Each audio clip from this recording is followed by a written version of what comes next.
Part kali ini dimulai dengan diperlihatkan para peserta yang berhasil menyelesaikan tantangan gulali sebelumnya. Setelah lelah bermain, para peserta pun diberikan cemilan untuk masing-masing orang. Doksu, Miryang dan para anak buah mereka merasa tidak puas dengan pembagian itu dan memilih untuk mengantri lagi agar bisa mendapatkan cemilan lagi. Tak disangka, jumlah cemilan itu ternyata sudah disesuaikan dengan jumlah pesertanya. Jadi karena perbuatan Doksu dan anak buahnya, beberapa peserta pun tidak mendapatkan bagian. 9 orang peserta yang tidak mendapatkan bagian, lantas mengamuk dan mencoba melawan Doksu. Namun sayangnya, ia malah dihajar oleh Doksu sampai tewas. Semua peserta yang menonton kejadian itu pun sangat terkejut, dan meminta panitia untuk melakukan sesuatu. Panitia sama sekali tidak peduli dengan apa yang terjadi di luar permainan. Yang ada, mereka malah menampilkan bahwa dengan tereliminasinya seorang peserta, maka hadiah uangnya akan semakin bertambah. Tak disangka, hal itu pun membuat Boksu dan para anak buahnya menjadi berpikir untuk membunuh peserta lain, agar saingan mereka menjadi berkurang. Tanpa sadar, para peserta pun mulai terbagi menjadi beberapa kubu. Mereka pun saling bekerja sama untuk mempertahankan anggota-anggota di dalam kubu mereka. Di waktu yang sama, terlihatlah seorang peserta yang sedang melakukan sesuatu dengan beberapa panitia secara rahasia. Rupanya peserta itu adalah seorang dokter dan beberapa panitia di sana melakukan suatu kejahatan yang tidak diketahui oleh sang penyelenggara. Jadi para panitia itu melakukan jual beli organ para peserta yang sudah mati. Dan si dokter ditugaskan untuk mengambil organ-organ mereka dengan imbalan, ia akan diberikan informasi tentang permainan selanjutnya yang akan mereka mainkan. Malam mengerikan itu, dipenuhi dengan teriakan kesakitan dan darah di mana-mana. Ditambah lagi dengan keadaan yang gelap gulita, mereka pun menjadi kesulitan untuk menyelamatkan diri.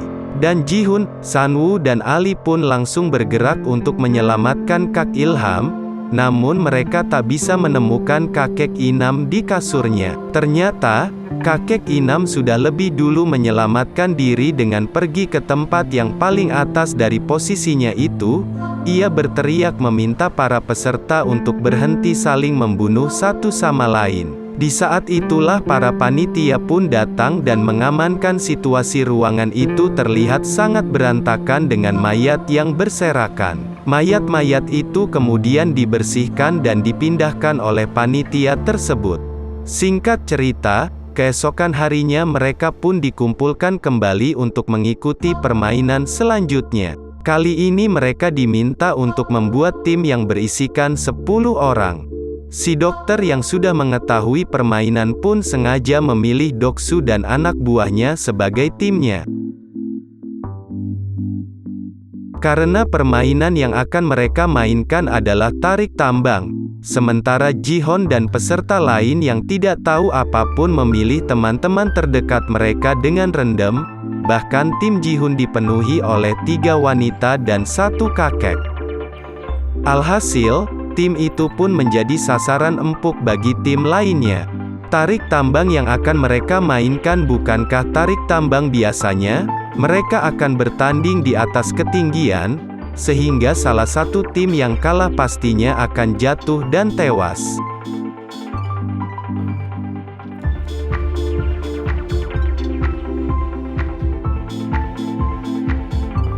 Singkat cerita, tibalah saat ini tim Jihun akan melawan tim lain yang terlihat lebih kuat.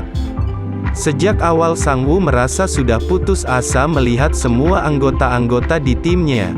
Namun tempat sebelum permainan dimulai, kakek Ilnam pun membagikan tips dan trik yang dahulu biasa ia pakai saat bermain tarik tambang. Kini yang mereka perlukan hanyalah kerjasama tim dan saling percaya.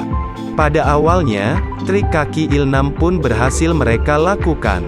Namun sayangnya karena pihak lawan sangatlah kuat, mereka pun tetap saja tak bisa mengalahkannya sampai di detik-detik terakhir.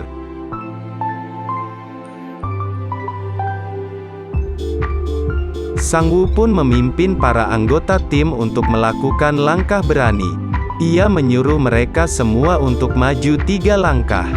Hal itu dilakukan agar tim lawan otomatis terjatuh. Meskipun pada awalnya mereka sempat ragu, namun pada akhirnya berkat hal itu, mereka pun dapat membalikkan keadaan dan akhirnya dapat memenangkan permainan tersebut. Di akhir permainan, dari 80 peserta kini tersisa adalah 40 peserta yang masih bertahan. Setelah permainan usai seperti biasa, si dokter akan dipanggil untuk melakukan operasi pengambilan organ. Saat itu Junho yang masih menyamar, diminta oleh seorang panitia untuk ikut melakukan pengiriman organ. Di sanalah, Junho melihat apa yang dilakukan oleh si dokter dan para panitia itu. Mereka mengambil organ-organ penting dari mayat peserta yang sudah tereliminasi. Organ-organ itu nantinya akan dijual agar mereka bisa mendapatkan uang setelah menyelesaikan tugasnya. Dokter itu pun meminta imbalannya pada para panitia. Namun para panitia itu mengaku belum mengetahui apa permainan selanjutnya. Hal itu tentu saja membuat si dokter pun sangat marah. Karena jika malam ini ia tidak mendapatkan info apapun, maka Doksu pasti akan langsung membunuhnya dengan pisau operasinya. Ia pun langsung membunuh seorang panitia dengan brutal. Setelah itu ia pun keluar dan kabur dari ruangan labirin tersebut dan dikejar oleh seorang panitia, sampai akhirnya mereka pun tiba di ruangan permainan sebelumnya. Di sana si panitia mencoba menenangkan si dokter, karena ia tak ingin frontman atau si penyelenggara mengetahui rahasia mereka. Namun sayangnya, keributan itu pun langsung diketahui oleh permen.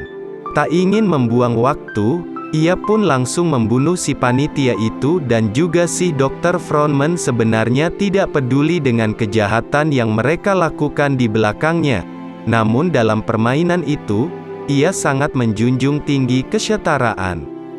Ia tak ingin ada peserta yang diperlakukan spesial di sana. Ia percaya bahwa setiap orang berhak mendapatkan kesempatan terakhir untuk mempertahankan hidup mereka dengan adil. Di waktu yang sama, Junho dan seorang panitia menyusup lewat pintu rahasia. Keduanya ditugaskan untuk mengirim organ-organ sebelumnya kepada para pembeli. Tak disangka, setelah melewati jalan rahasia itu, panitia itu pun menodongkan pisau ke arah Junho. Ternyata ia selama ini sudah curiga pada Junho, karena sudah bersikap aneh. Untuk melindungi dirinya, Junho pun mengeluarkan pistolnya. Dengan pistol itu, ia pun membunuh panitia itu dan menyusup masuk ke dalam ruangan. Dan para panitia pun melihat mayat panitia lain yang tertembak peluru. Di kepalanya frontman, yakin bahwa peluru itu adalah peluru dari pistol polisi. Alhasil ia pun segera mengerahkan semua panitia untuk mencari penyusup tersebut. Sementara itu Junho yang menyusup ke dalam ruangan frontman mencoba untuk mencari tahu informasi tentang kakaknya. Dari puluhan berkas-berkas di sana, ia pun menemukan fakta bahwa kakaknya memang pernah menjadi peserta dalam permainan tersebut. Setelah itu, waktu permainan selanjutnya pun tiba.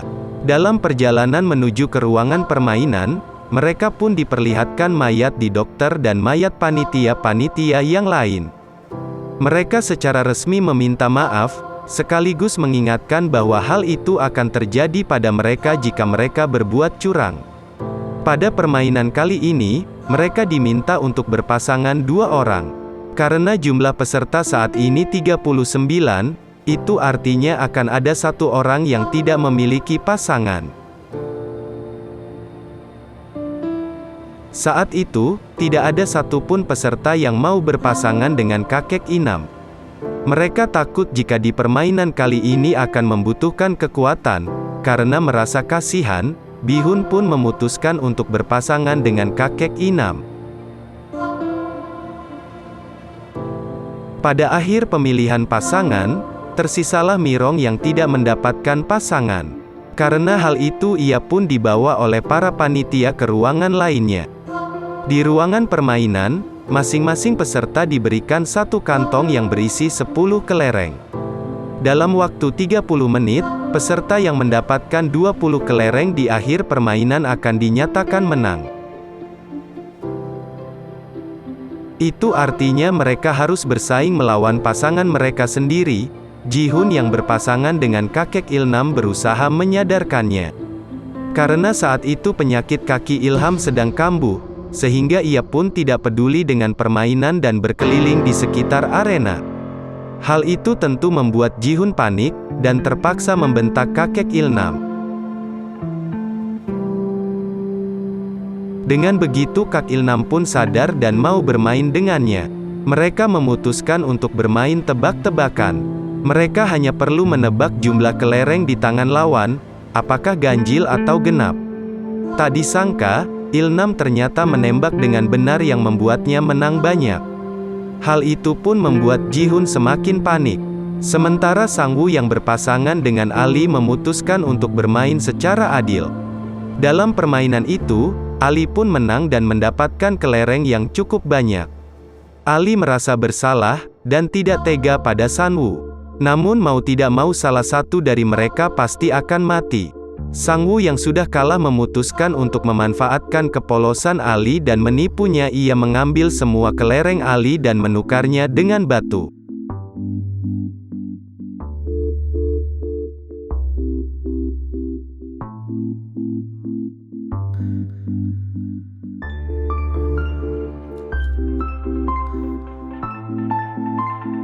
Dengan begitu ia pun berhasil lolos dari permainan kali ini. Di sisi lain, Cibuk yang berpasangan dengan seorang wanita bernama Ji Yang memilih untuk menghabiskan 30 menit mereka untuk mengobrol. Dari sana Ji Yang pun menyadari bahwa saya lebih pantas untuk selamat daripada dirinya. Mengingat Ji Yang selama ini hidup sebatang kara dan tidak ada satupun orang yang akan menunggunya bebas. Oleh sebab itulah, ia pun memutuskan untuk mengalah dan membiarkan Sebiok lolos dari permainan itu. Kembali kepada kakek Ilham dan Ji-hun, saat itu kelereng Bi-hun hanya tersisa satu, itu artinya tinggal satu langkah saja Kak Ilham akan berhasil menang dalam permainan kali ini. Tak disangka, Ji-hun salah menebak pada kesempatan terakhirnya. Namun karena penyakitnya, kakeknya pun lupa apa tebakan dari Ji-hun. Karena hal itu Ji-hun pun mengganti tebakannya.